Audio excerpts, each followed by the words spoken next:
Olá, meu amigo, meu irmão, esse é o podcast do Pastor Cláudio Piragini. Estamos aqui hoje continuando uma série de entrevistas muito importantes, muito legais. Já tivemos o Oséias aqui, que trouxe uma palavra bacana sobre criatividade. Semana passada tivemos Daniel Brunet. E hoje eu estou com um grande amigo meu aqui para falar sobre liderança, mas principalmente, mais especificamente, sobre as questões financeiras, administrativas da liderança. Eu acho que nós nunca fizemos um podcast falando sobre essas questões, porque eu precisava de um especialista e hoje eu trouxe um especialista aqui para falar, que é meu amigo Moacir. Seja muito bem-vindo, Moacir, querido. Prazer é todo meu. Eu vou pedir para ele se apresentar para nós aqui, para ele contar um pouquinho sobre a carreira dele, porque ele foi auditor, ele foi controller, ele vai falar. Olá pessoal, boa tarde a todos. Eu comecei minha carreira como contador, sou contador de formação, trabalhei como auditor na Pricewaterhouse, Trevisan, e a partir de 92 eu tenho a minha empresa de consultoria, onde atendi grandes clientes, hoje já não são mais clientes, como Oracle do Brasil, Macro Atacadista, SAP e grandes empresas. E também eu atendo pessoas físicas na área de imposto de renda, na área de finanças, ajudando a administrar o orçamento, a controlar os gastos e aumentar a receita. E estamos aí, estamos tocando a vida. Legal. Eu acho que o tema de hoje é um tema importante. A gente tem um processo todo aí da pandemia, depois a gente entra numa guerra. Quando a gente chegou numa guerra, a gente caiu dentro desse projeto aí da inflação estourada, a gente vê o preço da gasolina subir, nós percebemos também que essa mudança econômica nesse tempo, né, está gerando um certo susto, né? O dólar do Brasil foi o único país que baixou. Então eu queria que você falasse, porque você entende bem disso, né? Como é que você está vendo esse momento econômico aí do país? O que você dá de dica aí para os nossos líderes? Eu acho que a gente precisa ficar esperto. Legal, vamos lá, o que é esperto? Porque na crise, todo mundo fala, não, há oportunidade na crise. Mas a gente precisa estar ligado quais são as oportunidades e não começar alguma coisa achando que aquilo é a mina de ouro, né? Então, por exemplo, o dólar em janeiro estava 5,70, hoje ele está 4,70. Então todo mundo começa a achar que hoje comprar dólar é o máximo e tal. Só que é o máximo? Eu acho assim, se você quer fazer um custo médio de dólar, porque você vai fazer uma viagem daqui a algum tempo e tal, eu acho que é legal você ir comprando aos poucos e fazer um custo médio razoável. Mas você achar que investir em dólar agora, então você pega todo o seu dinheiro e compra dólar, achando que realmente daqui a pouco ele pode subir e você vai ganhar alguma grana, eu acho que é arriscado. Você tem que ficar esperto nos sinais. Então, por exemplo, o dólar caiu realmente e tal. Todo mundo está aí esperando que a guerra termine. Ontem teve uma reunião na Turquia, parece que está indo bem, tudo. Sinaliza que a guerra vai realmente dar uma amenizada ou de repente acaba. E se não acabar? Então, eu acho o seguinte, nesses momentos de crise, de guerra, de pandemia, tudo isso que a gente está passando, a maior sacada para quem está querendo investir ou ganhar algum dinheiro é não perder dinheiro. Legal. Não perder. Então, assim, eu acho que hoje uma aplicação, principalmente para aqueles que não são especialistas, acho que a aplicação conservadora, nesse momento, eu acho que é a mais recomendável. Uma renda fixa, um fundo de investimento que esteja atrelado em algumas questões como inflação, dólar, mercado americano, mercado brasileiro, commodities, dá um equilíbrio, mas precisa ficar realmente atento e ter uma noção de mudar o lastro dessa sua aplicação e acompanhar constantemente. Não adianta entregar, porque se a gente às vezes entrega para o banco, achando que o gerente do banco está fazendo o melhor por nós, ele está fazendo o melhor para o banco. E eu tenho experiência nisso de já tomar um chapéu aí de gerente de banco que falou que o fundo era a melhor coisa do mundo e eu fiquei com a aplicação parada lá no fundo, desde agosto do ano passado até agora, eu resgatei com R$1.000 de prejuízo. Mas ela não queria que eu resgatasse. a gerente, não, porque é bom, porque não sei o quê. Eu falei, não, tá ruim, não tá bom. Quase um ano, né? Exatamente. Então, eu acho que se você não perder dinheiro na crise, já está de bom tamanho. Você falou uma coisa que me remeteu a uma ideia. Você acha, como um auditor, um consultor também, que existe na questão financeira muito aquela mentalidade de boiada? Por exemplo, agora vai todo mundo comprar dólar.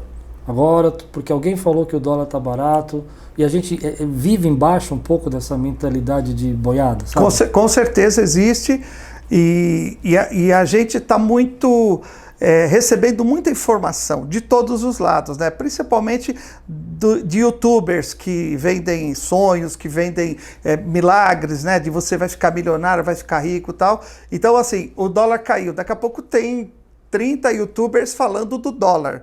Aí a Petrobras começa a subir porque o barril do petróleo superou 130 o barril. Aí vem um monte de youtubers falando, pô, será que está na hora de entrar e comprar ações da Petrobras, tal. Então, assim, só pegando o gancho nisso aí, você precisa ficar atento porque hoje a Petrobras subiu bastante e tudo, as ações subiram realmente de uma forma bem, até mais do que eu achei que subiria. De repente, o Bolsonaro começa a interferir na Petrobras. Fala que quer vender a Petrobras. Que quer vender. Não, ele fala que quer vender, a ideia seria que, pô, vai disparar, daqui a pouco as ações vão estar a R$60. Mas não é assim. Por quê? Porque do outro lado existem os especialistas em Bolsa de Valores que vai pensar da seguinte forma, pô, se o Bolsonaro começa a falar que vai interferir muito na Petrobras, eu não quero investir na Petrobras. E ele começa a vender as ações da Petrobras e a tendência é ela cair. Então, quando você vê muita gente comprando as ações, na minha opinião, até é uma recomendação do Warren Buffett, né? Ele fala, quando todo mundo está comprando uma ação, você não compra. Porque tem alguma coisa ali estranha que pode acontecer. Você já passou do momento da compra. Exatamente. Né? Você já está atrasado. Já estou atrasado. Espera ela cair e ver como é que vai ficar e quanto tempo ela vai ficar um pouco mais em queda para você repensar e, quem sabe, comprar. Mas eu acho que precisa tomar muito cuidado e não entrar em onda, né? Não entrar em modinha. Você lembra quando o pessoal começou a ganhar dinheiro quando veio o plano cruzado, né? Não sei o quê. Teve gente que até vendeu a casa e aplicou no mercado financeiro, perdeu tudo. Então, assim, tem que ser realmente cauteloso e não pode... Eu acho que consultar alguém que conheça mais é sempre bom, ou trocar ideia com amigos que também estão na mesma condição de você, que também tem dinheiro, que investe. Eu acho que essa troca de informação é bacana. Não só ficar o que todo mundo está fazendo. Sim. E quando você fala isso, eu me lembro daquele palhetas mexicanas. Exatamente. Que todo lugar que você ia tinha uma paleta mexicana. Tinha. Os quiosques no shopping. Parecia que era... A de paçoca era uma delícia. Eu nem cheguei a comer, porque faliu antes de eu chegar. Mas eu quero falar um assunto com você sobre a questão da liderança. A questão da liderança. Bom, hoje você vê o Brasil entrando numa crise financeira. Por exemplo, eu estive na Argentina alguns anos atrás e o dólar estava 9, 10 lá, o país em crise, os carros meio sucateados e tudo mais. Você vê o Brasil indo nessa direção da Argentina, ou você acha que... eu sei que é difícil a gente ter saber disso, né? Mas no sua percepção, né? Nós estamos indo nessa direção ou a gente vai ter um tempo de calma e acho que vai ter depois todo esse momento a gente vai crescer economicamente? Eu acho que a gente vai crescer. Eu estou enxergando que o Brasil virou o país da oportunidade. Aliás, a gente sabe que quando o Bolsonaro assumiu o governo, no começo do governo dele, o mercado começou realmente a aprovar as decisões que ele estava tomando, a Bolsa começou a crescer, e acho que um termômetro para a economia do país, para negócios e para geração de riqueza é a Bolsa de Valores. Então, e o Bolsonaro, quando ele começou, a Bolsa começou a subir, tudo estava vindo realmente de uma forma boa, até que veio a pandemia. Então, infelizmente, ele está ganhando aí um ano com guerra e 2 anos com pandemia. Então ele não teve nem a chance de mostrar. Mas, pelo menos, ele está mostrando que ele tem a intenção realmente de fazer o país crescer. Fala algumas besteiras como, vou vender a Petrobras. Ele quis convencer o presidente novo a assumir porque ele quer vender. E não é assim, a gente sabe que isso aí é falácia. Mas eu vejo o Brasil como um país de oportunidade.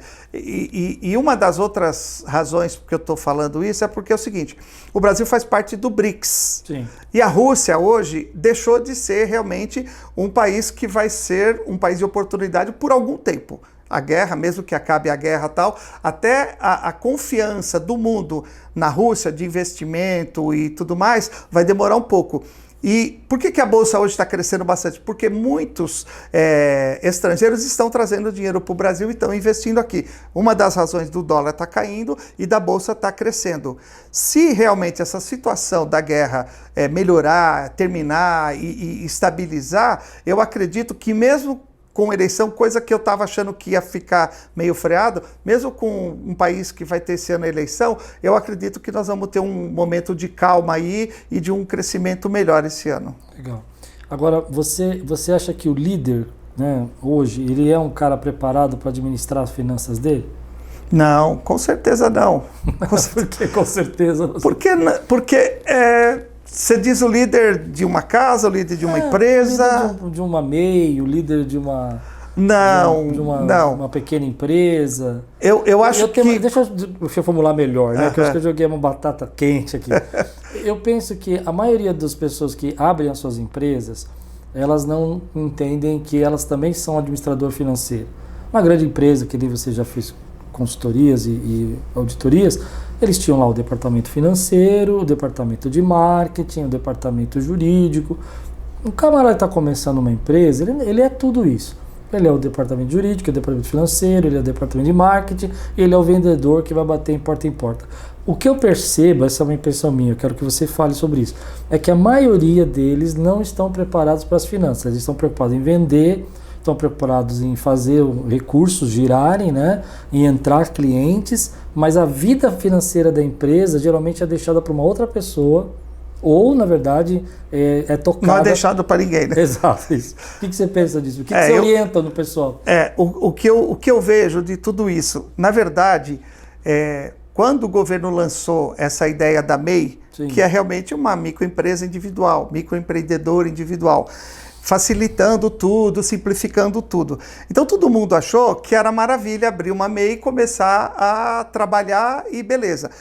Até que a pandemia, nesse contexto, ela trouxe uma vantagem, na minha opinião. Porque antes, quando a pessoa pensava em criar uma empresa, ela já pensava que tinha que alugar um salão, um escritório, uma sala comercial e já começava tendo um custo fixo sem ter receita. Então, ao invés de ela primeiro conquistar clientes e vender o seu negócio e assinar contratos de prestação de serviço ou de venda, depois ela ia pensar em ter custo fixo, ela começava primeiro criando um baita de um custo fixo que já começava o mês, sei lá, com 3, 4, 5 mil reais de dívida. Sem renda de entrada. Sem renda. Já contratava até a secretária, recepcionista, não tinha nada. Então, assim, o lance do home office fez com que eu vou começar uma empresa. Não, eu vou começar em casa. Então, assim, já facilita e dá uma vantagem para quem vai começar e não tem esse custo que ele entraria de bobeira, né? Porque quanto menos custo fixo você tem, mais vantagem você tem para ter uma margem e uma lucratividade.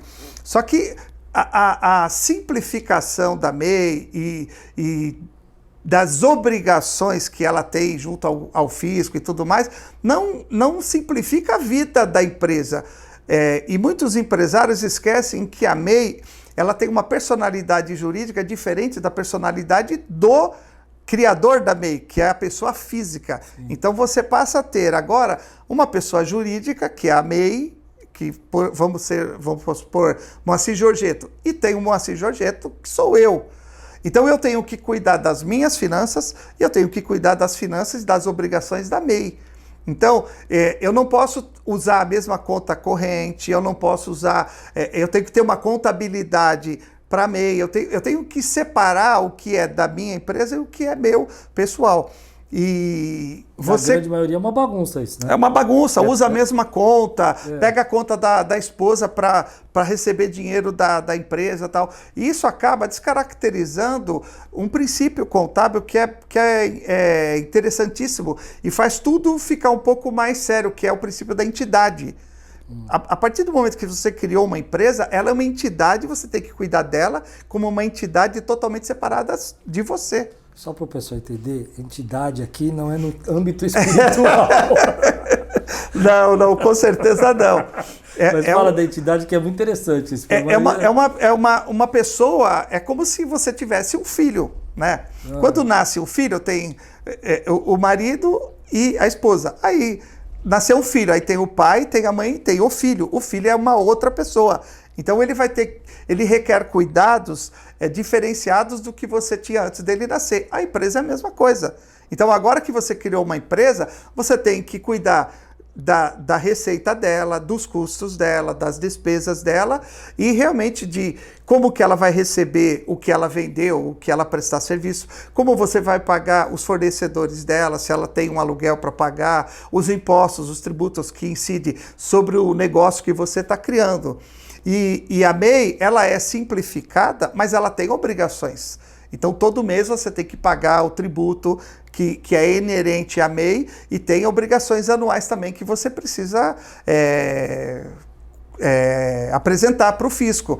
Então, não é só abrir a empresa. Não é só abrir a empresa e achar, nossa, agora ela vai funcionar sozinho, por osmose o fisco vai entender que eu estou cumprindo todas as obrigações. Não, você tem que apresentar as obrigações. E eu penso que mesmo sendo uma MEI, você precisa conversar com um contador, porque ela é simplificada mesmo, ela é simplificada. Só que ela tem obrigações e eu acho que você precisa ter um contrato com um contador para te auxiliar nessas obrigações, para que você não deixe parado, que você não deixe de cumprir a obrigação, porque tem multa para as obrigações que não são cumpridas. A maioria acha que porque abriu a MEI e recolhe lá o DAS lá e tá tudo certo, tá resolvido. Não é isso. Você tem que prestar contas no final do ano, você tem entre aspas, declaração, vai de imposto de renda da MEI, onde você apresenta o faturamento, todo o recolhimento que você fez no ano, e parte desse faturamento,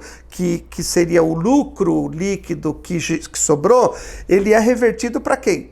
Para o sócio dela, que é você. Então eu tenho a MEI Moacir Giorgetto, o lucro líquido que fica nela no final do ano, ele vem para mim, a pessoa física, na minha declaração de imposto de renda pessoa física. Aí eu tenho que fazer a declaração de pessoa física. Isso, e parte dessa receita da MEI, ela é tributável na pessoa física. E parte é isento. Então, as pessoas acham que, eu estou faturando, 50 mil por ano na MEI, eu vou pegar e vou colocar como rendimento isento na minha pessoa física. Não é assim. Existe todo um procedimento. Existe uma legislação que rege as obrigações da MEI. Precisa ficar atento. Então, o contador não vai te cobrar uma fortuna para te orientar ou até para fazer as obrigações. Ele pode até te cobrar anualmente isso, porque é mais simples de verdade, mas precisa ter realmente conhecimento técnico para fazer todas essas questões e apresentar de acordo. Mas uma coisa que eu acho que as pessoas têm dúvida, assim, que elas fazem confusão, é que o contador não é o administrador financeiro. Não. Mas eu acho que existe essa confusão, que a pessoa acha que eu tenho uma contabilidade, então ele vai me avisar que eu estou gastando demais. Sabe coisa de filme? que o camarada no filme aparece lá e liga para a pessoa e fala, você está gastando muito, você não pode. Isso não existe, né? Não existe. O contador, ele é o responsável para apresentar as obrigações fiscais, acessórias e anuais, mensais da empresa. Pode ser uma MEI, pode ser uma microempresa, pode ser uma empresa de grande porte. O contador, ele é responsável pela contabilidade e obrigações fiscais. Quem administra financeiramente a empresa é o administrador. Que Sim. No caso da MEI é você mesmo, né? Ele vai relatar para o governo aquilo que é a realidade da empresa. E normalmente o que acontece com as micro e pequenas empresas e a MEI, normalmente quando você contrata um contador, até para microempresa, normalmente o contador não faz a contabilidade. principalmente quando é uma empresa de prestação de serviço e tal, porque ele acha que não, porque é um modelo simplificado, você paga um imposto sobre a receita, né, sobre o faturamento, ele acha que não precisa fazer contabilidade. Aí ele cobra lá R$100 por mês, sei lá, e não faz a contabilidade da empresa. Mas ele deveria fazer a contabilidade da empresa. Por quê? Porque quando ele faz a contabilidade, ele coloca na contabilidade, ele contabiliza receitas, custos, despesas, honorários, prolabore, a folha de pagamento quando existe e tal, e sobra o lucro. E é o lucro contábil que tem que ser distribuído para os sócios. Então não é aleatoriamente que se faz isso, mas normalmente os contadores eles pegam um percentual da receita e atribuem à pessoa física dos sócios de uma forma sem ter realmente noção de que o lucro é aquilo mesmo. Por ser um lucro presumidamente em cima da receita, ele entende, ele acha, e eu estou falando isso por experiência própria, sim, por auditar muitos escritórios de contabilidade, eles acham que não precisa fazer contabilidade. Então eu acho que precisa exigir, sim, que seja feita a contabilidade da sua empresa, até porque se você quer saber se a sua empresa dá lucro ou prejuízo, você precisa da contabilidade. Mas eles não jogam, é uma pergunta, uma dúvida que eu tenho, eles não jogam pelo valor possível do desconto? Por exemplo, quando você pega a MEI, ele tem 20% lá que ele pode bater da arrecadação, dizendo que gastos externos, em aluguel, moradia, ele joga direto. Pode. Mas ele não sabe o que ele está fazendo. Ele não sabe, porque isso é uma presunção. E na verdade, ele pode ter gastado até mais do que 20%. Exatamente, porque olha, vamos falar, de lucro presumido, que é alguma coisa um pouquinho mais superior do ponto de vista tributário de uma MEI ou de uma empresa do Simples. O lucro presumido. E tem muitos escritórios de contabilidade que não fazem a contabilidade de lucro presumido. Então, o que é o lucro presumido? Você paga, vamos supor, uma empresa de prestação de serviço de contabilidade, Se ela está no lucro presumido, uma consultoria financeira e tal, o fisco fala o seguinte, você pode pagar imposto de renda e contribuição social sobre 32% do seu faturamento. Então, se eu faturo 10 mil por mês, eu pego 32% de 10 mil, dá R$3.200. E eu pago o PIS, COFINS, imposto de renda e contribuição social sobre esses 3.200. Beleza? Beleza? Tá bom. Então, subentende-se que o resto é tudo lucro, beleza. Só que aí vem na parte da pessoa física. O fisco diz o seguinte, que você pode distribuir sem ter contabilidade para a pessoa física somente os 32% menos o PIS, o COFINS, a contribuição social e o imposto de renda. Mas espera aí, se eu tributei 32%, os outros 68% que ficou, se for totalmente lucro, se eu tiver menos esse lucro, eu também quero distribuir para a pessoa física, certo? É lógico que você fatura, você quer esse dinheiro. E às vezes, o que eu falei, às vezes a empresa, ela está o recebimento da empresa na conta do banco do sócio, da pessoa física. Ele pega e distribui tudo para ele. Só que se você não provar contabilmente que você tinha esse lucro, o fisco entende que isso aí é uma distribuição que deveria incidir imposto de renda na fonte. Então você precisa provar contabilmente que você teve lucro superior aos 32% menos os tributos. Entendi. Então, assim, eu acho que o empresário, microempresário, o empresário que está no Simples, que está no lucro presumido, ou o MEI, ele precisa, assim, entender-se com um contador para orientar ele nessas obrigações.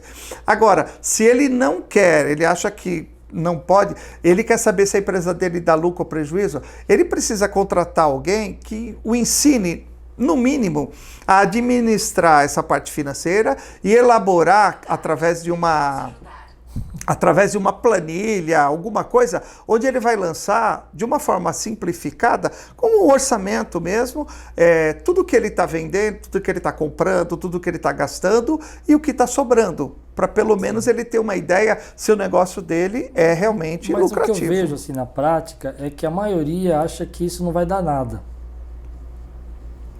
Eu não sei se você já teve experiência, mas as pessoas que eu converso assim, não, eu tinha uma empresa lá, eu deixei lá, e aí depois vem falar para mim, não, foi difícil porque eu estava cheio de multa, eu tive que pagar um monte de multa. Quais são as consequências reais Antes da gente falar sobre encerramento de empresa, que eu quero falar também, né? Que a maioria abre esse monte de e-mail e deixa tudo aberto. O cara tem 3 empresas, 4, porque ele acha que é só abrir. Mas antes da gente falar disso, quais são as consequências reais? Por exemplo, no caso de uma pessoa que deixou bagunçado toda a empresa dele, contabilmente, o que pode acontecer com esse cara e o que você já viu acontecer? Se você tem alguma experiência, claro, não citando nomes, mas que você já vivenciou.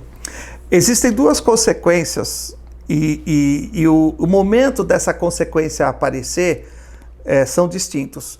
No momento que você vai encerrar essa empresa, que você simplesmente negligenciou, não pagou imposto, você finge que esqueceu e realmente não quis pagar mesmo, porque existem muitas pessoas que realmente não querem pagar, acham que não vai dar nada e deixa lá. Quando você vai acumulando, né? E vai acumulando. As obrigações acessórias que você deixa de apresentar, elas mesmo vão... Mesmo você não tendo... Mesmo que a empresa está inativa, mesmo que a empresa está inativa, existe uma obrigação anual que chama de declaração de empresa inativa, que você precisa comunicar ao fisco que a empresa realmente não teve nenhuma operação nesse período. Aí é o 200 e poucos reais se você não pagar por ano. Né? Isso.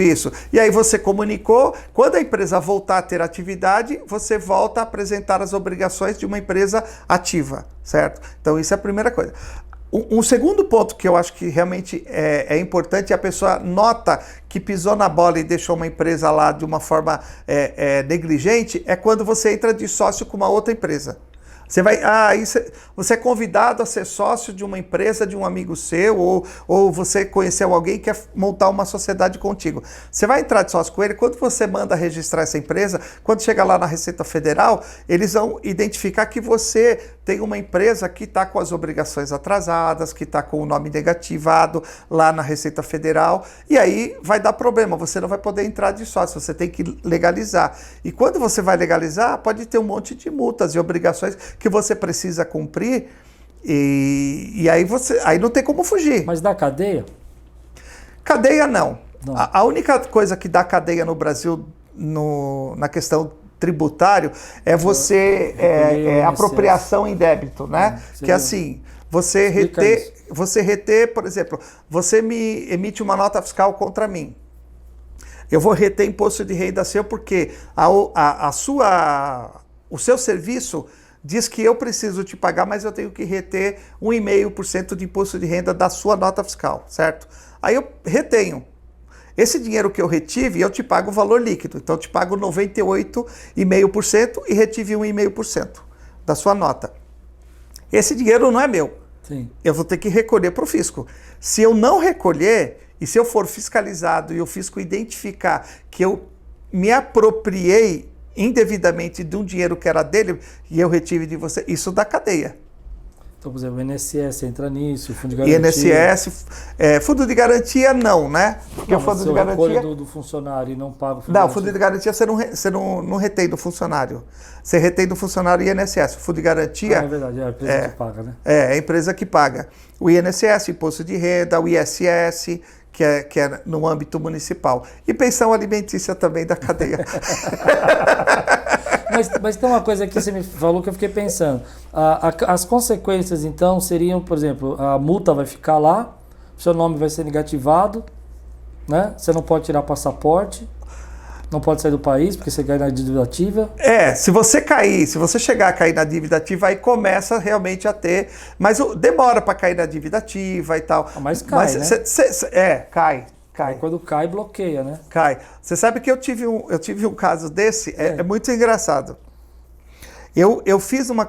Quando teve uma tese da COFINS para a Sociedade de Profissão Regulamentada, que é a minha empresa, até hoje é uma empresa de profissionais, como contador, é uma profissão regulamentada. Então, a sociedade ganha essa característica. E o Supremo Tribunal deu causa de ganho que o COFINS não era devido. E como eu havia pago, eu fui lá e compensei esse COFINS que eu havia pago e não devia ter pago em tese, eu compensei com outros tributos. Beleza, entreguei as obrigações, compensado e tal. Aí eu fui vender o meu apartamento ali na Perdizes. Quando eu fui puxar todas as certidões negativas minha, tal, da empresa, apareceu o bendito COFINS que eu tinha compensado indevidamente.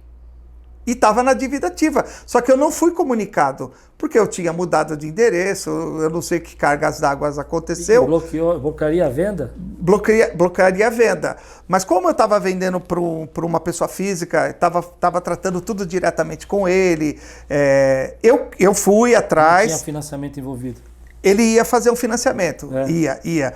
Mas aí eu tinha que fazer o quê? Eu tinha que ir na Receita Federal, pegar esse processo, levantar direitinho todo o valor e tal, e pagar. Só que até sair a certidão negativa, porque deu certidão positiva da empresa que era do meu nome, né? E aí ele falou, poxa, não sei o quê, Eu falei, vamos fazer o seguinte, ele já tinha dado até uma entrada, tava para eu apresentar toda a documentação, ele ia me pagar uma outra parcela enorme e ia ficar. E ele queria financiar uma parte, porque ele queria fazer uma reforma, ele tinha o dinheiro, falou, não, mas eu quero reformar. Aí eu falei, não, então faz o seguinte, eu vou pagar, tô pagando aqui, porque o dinheiro, o valor eu levantei. Eu falei, eu tô pagando, tá aqui, tô te mostrando que eu paguei. Vai levar uma semana para sair a certidão negativa. Mas você pode tocar, tudo bem? Você confia? Não, eu confio. Tudo bem, tá. Ele falou com o advogado dele, e aí eu apresentei as guias e paguei. Aí, beleza. Depois eu peguei outra certidão que saiu realmente negativa. Senão eu não podia vender o apartamento. Olha só. A coisa toda feita, fechada. Porque hoje eu vejo muita gente abrindo MEI e deixando para lá. Negócio, abre uma MEI para fazer um negócio. Aí dá uma sociedade lá, não dá certo, abandona todo mundo e esquece, né? E muita gente faz isso. O que tem que fazer para fechar uma empresa? Tem que entrar no portal da MEI e encerrar. O procedimento não é difícil, só que precisa fazer. Então as pessoas acham... Se não for MEI, se for uma empresa, é muito caro para fechar? Não, hoje não. Já foi muito caro e já foi muito mais trabalhoso. Demorava, às vezes, 1 ano para fechar a empresa. Mas demorava por quê? Porque o camarada tinha realmente não entregue uma série de obrigações, ele não tinha usado o contador, ou o contador tinha deixado realmente, por negligência, não apresentado obrigações, e aí demorava até realmente legalizar. Porque para abrir uma empresa, hoje o pessoal está fazendo isso em 72 horas. Sim. Tem gente que vende esse serviço aí, estão fazendo até de graça, desde que você se torne cliente do escritório. Mas para fechar era muito mais trabalhoso. Hoje está muito mais fácil, até porque o fisco criou alguns órgãos. Por exemplo, você vai no Sebrae e existe lá dentro do Sebrae um departamento que cuida disso. Então, ao invés de você ir na junta comercial, cartório e tal, você vai direto no Sebrae e de lá ele faz toda a distribuição para o encerramento da empresa. Se for MEI, é muito mais fácil, que é direto no portal MEI, né, do governo, e é tudo praticamente hoje online. Para tirar certidões negativas e tudo, é tudo online hoje, então ficou muito mais fácil. Mas enquanto ele não fecha, ele está pagando. Tá incorrendo em obrigações que... Eu já vi casos assim do camarada tá devendo 3, 4 mil reais depois de 5, 6 anos e tá lá devendo. Não tem como... Não tem jeito. Como você falar, essa empresa estava inativa. Não. Se ele precisar de verdade legalizar, ou ele vai entrar num financiamento, que é um financiamento que a Receita Federal dispõe, só que não é esses financiamento tipo refis, né, que tem benefícios com redução de multa, juros. É o financiamento que você vai pagar a multa devida e juros Selic. Mas ele pode abrir outra empresa, mesmo com essa empresa aberta correndo? Ele tem que legalizar primeiro, né?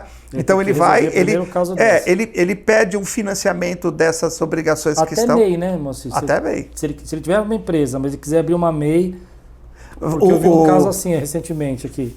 Ele tinha uma empresa, mas ele queria abrir uma MEI. Ele não conseguia abrir a MEI. Não pode. Porque hoje a Receita Federal ela está muito interligada com todos os órgãos do país, né? Com o Estado, com municípios. Então tudo hoje está realmente... por exemplo, se você vai vender um imóvel, tá? Você vai vender o imóvel. O cartório, quando você passa a matrícula lá, registra bonitinho, o cartório remete para a Receita Federal que você acabou de vender o imóvel. Então não adianta você querer na sua declaração de imposto de renda colocar um valor diferente daquilo que foi negociado e que consta lá da matrícula, porque a Receita Federal vai saber por quanto você negociou. Você pode até fazer um contrato de gaveta com quem você está comprando, com quem você está vendendo, e depois lá na matrícula mudar o valor. Mas o que vai valer é o da matrícula. O da matrícula é o que vai ter que refletir na sua declaração de imposto de renda. Se o imposto de renda pegar, aí ele vai cobrar e vai Vai fazer. cobrar, vai pagar vai. multa, Prisão não dá. Mas dá multa. Dá multa, e se o fisco te autuar, a multa pode chegar até 150% do valor do imposto. 150%? É. Uma vez eu tomei uma multa, mas foi um erro do contador. Ele apresentou o informe de rendimento num valor para a Receita como empresa, né? E me mandou outro papel. Então. Aí eu fiz a declaração pelo papel que Exato, a Receita cruzou, tomei uma multa. A DIRF, chama DIRF. Isso, DIRF. Ele manda a DIRF para a Receita, que é a declaração de imposto de renda retida na fonte. Mas não teve conversa. O cara me chamou na malha e falou, você vai pagar tanto. Eu falei, não, mas foi a empresa que prestou errado. Você vai pagar tanto. É isso aí. Não, porque na verdade o próprio programa da DIRF... Ele fez aceitar o DIRF, não quis saber. Então, o próprio programa da DIRF gera o informe de rendimento. Então eu não sei o que o contador fez, não sei também. Porque quando você hoje entrega a DIRF, ela gera os informes de rendimento e você manda para as pessoas. Faz muito tempo, acho que era feito manual, acho que... Não sei. Só se for. Ele mandou um e teve que digitar o outro. Você só não pagaria a multa se a DIRF estivesse errada. Aí o contador, ele teria que retificar a DIRF para colocar o valor que você... A DIRF estava certa, mas o informe que ele me mandou estava errado. É isso aí. Hoje, se você errar R$1, 2 centavos na declaração, o fisco vai cruzar e vai dizer, ele não vai já te autuar, ele vai dizer para você, olha, as informações que você está dizendo aqui que você recebeu da Quírios, foi R$ 9.832,50, está diferente do que você colocou na tua declaração. Então vê o que está errado aí, corrige, retifica a tua declaração. Se você tinha imposto, por exemplo, a restituir, e isso mudar o imposto a restituir, tudo bem. Se o fisco não te restituiu ainda, ele vai corrigir, vai te restituir o correto. Se ele já te pagou e caiu a restituição, você vai ter que pagar para ele com multa e juros. Isso é interessante, né? Porque eu percebo que tem muita gente que hoje não dá muita importância ao imposto de renda. Eu não sei se é impressão minha, ou se você que é contador, né? Eu percebo que tem muita gente que não dá muita importância ao imposto de renda. Acha que nunca vai cair na malha, que nunca vai... Olha... Mas eu tenho uns casos que eu ouvi falar, por exemplo, um caso que uma igreja americana depositava o dinheiro aqui no Brasil na conta do pastor para pagar o salário dos membros lá da igreja, pagar as contas, salário não, o salário do pastor, mas pagar os aluguéis, né? E o fisco auditou em 2 milhões. Então, transitou na conta do pastor, né?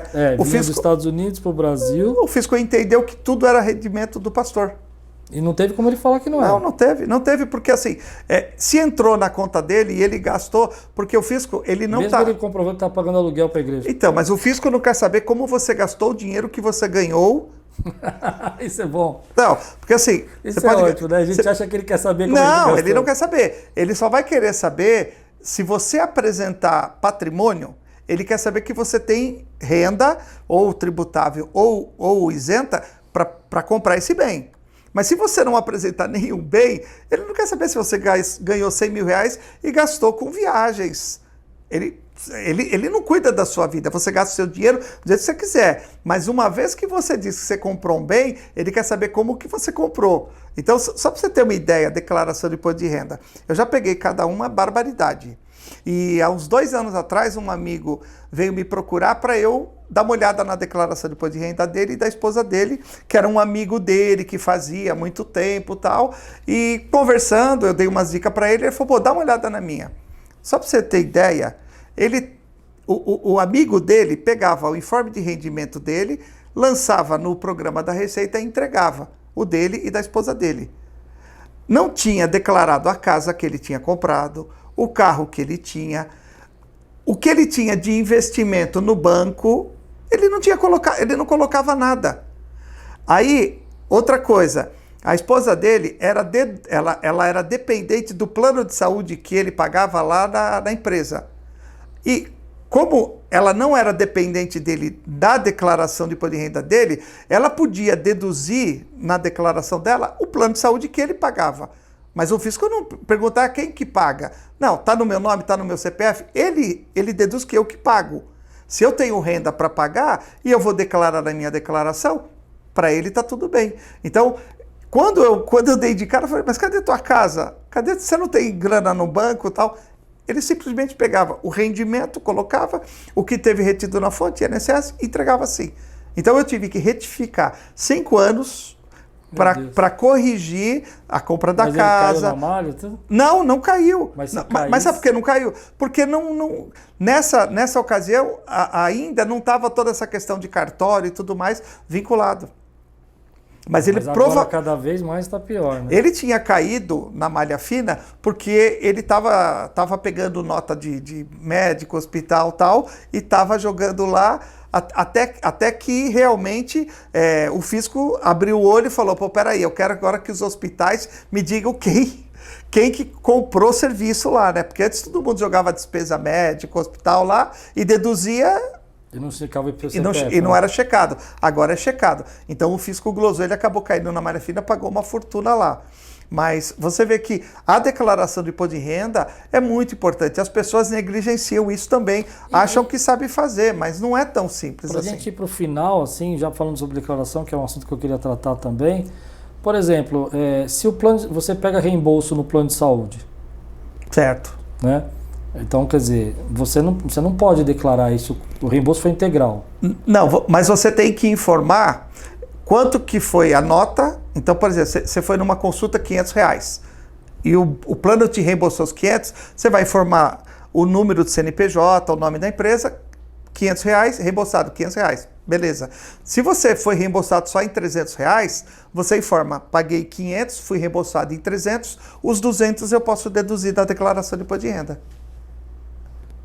Porque mesmo tendo reembolso, nem sempre, ou até... O reembolso é integral. Nem sempre, ou a maioria das vezes, o reembolso não é integral. Só é integral para... Eu tenho experiência nisso, né, de clientes que tem um plano top, que aí sim o plano normalmente reembolsa 100% de consultas e tal. Mas normalmente o plano reembolsa 30%, 40% do valor da consulta. Só os planos que aí, quando tem o AIS, tem o Sirium incluído, que são aqueles planos executivos, aí provavelmente ele reembolsa 100%. Mas ele não pode então declarar, ele tem que só informar que ele pagou. Ele tem que... Porque transitou pela conta dele. Isso mesmo. Então ele informa que ele pagou e ele informa o quanto ele teve de reembolso e a diferença ele vai realmente deduzir. Se foi 100% reembolsado, ele informa e não tem nada a deduzir. Tá. E a questão das pessoas que tiveram nesse ano passado perdas, né? Eles têm que fazer o encerramento das pessoas que partiram, dos lutos, né? Uhum. Elas têm que fazer o encerramento da declaração. Eu vejo algumas pessoas assim, ainda está caindo o INSS da minha avó lá, que já foi para a glória e tal. Não, precisa avisar o INSS. Tem que avisar, né? Tem que avisar, mas normalmente o cartório já avisa. Se não avisou, teve alguma falha aí, precisa avisar.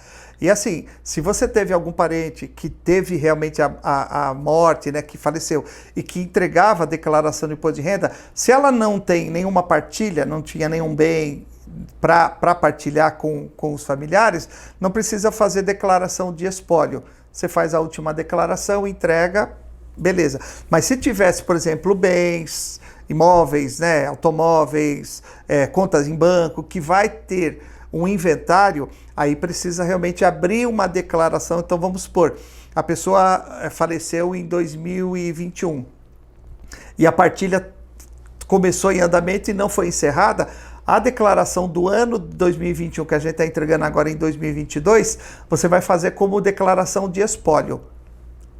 Vai ter um inventariante lá, vai ter que colocar o número do processo que tá correndo e o nome do inventariante, CPF do inventariante. Entrega normal. Quando encerrar o processo da partilha e que os herdeiros receberem as suas participações, aí você faz a declaração final de espólio. E aí zera todos os bens na declaração da pessoa que faleceu e distribui para os herdeiros. Esse ano teve alguma mudança na declaração que foi significativa? Foi igual ao ano passado? Nenhuma. A única mudança significativa que teve foram mudanças de enquadramento na declaração de bens que mudou totalmente. Antes, por exemplo, automóvel era o código 21, que é uma coisa que eu lembro de cabeça.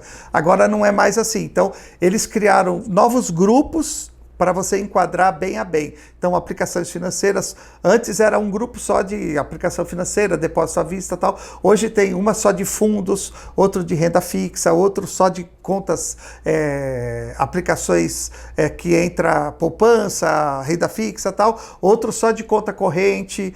Então, mudou essa nomenclatura, vamos dizer, na declaração de bens. Criou um grupo porque as pessoas agora entraram, né? Muita gente está investindo em criptomoedas, então existe o código correto para informar se você está investindo em criptomoeda. Se você comprou dólar, se você comprou guardão em casa, tem que lançar você também. tem que lançar, porque é importante, né? Porque saiu do seu banco e você tem a moeda ainda. Então você precisa colocar lá. O dízimo pode ser lançado como doação? Olha, para falar a verdade, eu nunca lancei. Eu nunca vi também. E nem ofertas. Mesmo as que eu dou, por exemplo, para a BEC, eu não lanço na declaração. Mas poderia, se quiser. Poderia. Porque associação. Entra como outros, né? Entra como outros na... Mas não tem nenhum tipo de... Não, você pode lançar como doações, né? Mas ou não tem nenhum abatimento. Não tem nenhum benefício, você informar ou não. Eu nunca declarei, não acho que é necessário também. Legal. Bom, gente, é um assunto importante, porque gente que é líder, né? A gente que é líder sofre com essas questões todo ano, né? Principalmente que a empresa está crescendo e você faz uma bagunça nas suas finanças, né? Você injeta dinheiro, quem está começando, né? Injeta dinheiro, depois pega dinheiro e faz um giro com ele vira capital de giro, né? Mas a gente tem que tomar cuidado, porque existem tantos casos, né, de multa, tantos casos de pessoas ficarem enroladas, né? Mas, Moacir, obrigado por esse tempo que nós estivemos juntos. Muito bom. Acho que o tempo foi curto, né? Pena que é curto, né? Passou voando, né? E eu falo muito, né? Não, foi tremendo, tremendo. Eu acho que isso foi... É um tema que a gente... Eu vou ser sincero, a gente não gosta muito de falar. É verdade. Evita-se. Evita-se, mas é uma coisa que quando vem contra nós, vem de uma forma que derruba, né? Então é melhor a gente já saber mais ou menos como trabalhar com isso. Eu acho que contador é que nem dentista. Ninguém quer ir. Ninguém quer ir. Ninguém quer conversar com ele. Mas precisa. Precisa. Gente, esse aqui é o podcast do Pastor Cláudio Piragini. Não esquece de compartilhar, não esquece de você enviar para os seus amigos aí, que eu tenho certeza que tem muita gente que tem dúvida e eu acredito que esse assunto é extremamente importante para nós, ainda mais que agora está chegando aí o mês da declaração, né? Então, muito obrigado, Moacir. Valeu, um abraço, prazer aí estar com vocês. Deus abençoe sua vida e tudo quanto fizer, prosperará.